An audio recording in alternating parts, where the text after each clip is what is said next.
The Ethics of Fabricated Realities, the Truman Show edition. Have you ever questioned the nature of your reality? For Truman Burbank, reality was nothing more than an unsolicited television show, where every moment of his life was broadcast on live TV. That's the whole kit and caboodle. Let's take a look at his reality to break it down.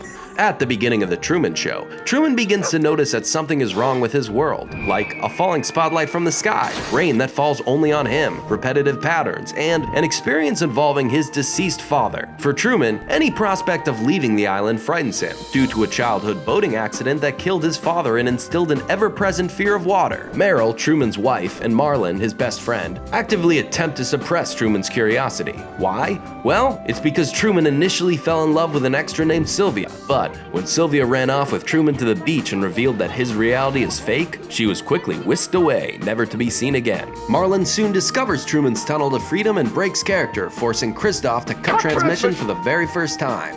Truman escapes in search of a true reality and sails off to the edge of the dome into freedom.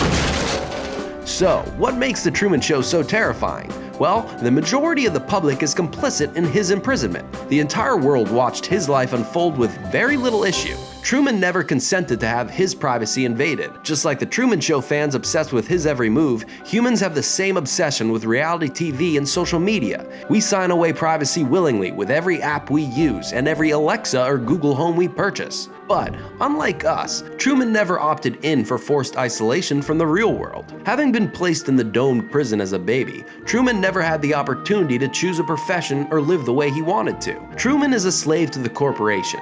He was legally adopted by a corporation and deprived the ability to decide a fulfilling life. Some corporations, like Facebook and Google, are already more powerful and influential than most countries. So, a scenario where companies help countries adopt children for commercial purposes isn't out of the question. Much like a slave, Truman was unable to act against his master's will. We accept the reality of the world with which we're presented. His entire life was exploited for money and entertainment. The Truman Show Company likely grew rich, and when Truman attempted his escape, the company saw a potential loss of profits and used dogs to sniff out their prized worker. Christov, the producer and driving force of The Truman Show, manipulated false narratives to prevent Truman from exploring the world and acting with free will. Tell me what's happening! Are we really so different from Truman? Our brains, like computers, follow a blueprint that builds upon itself through interaction with the environment. Truman was born into a safe, comfortable, and controlled city. It's likely that many people on planet Earth would actually be jealous of his lifestyle. On the flip side, Truman can't trust anyone because they're completely fabricated. He can't choose to pursue who he decides to love.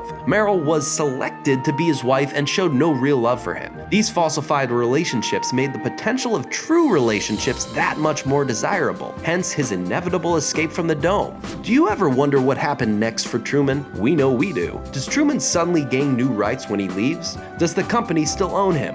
Thought starters aside, it's time for the real question. Is The Truman Show ethical? We say no. As humans move forward with technological advances in our current society, our privacy is becoming increasingly more compromised, and without privacy, captivity can take hold. As individuals, we should all have the right to be free.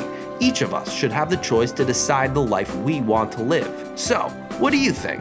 Should society need to apologize for what it's done? How angry would you be if you found out your whole life was a lie? Let us know in the comments below, and in case we don't see you, Good afternoon, good evening, and good night.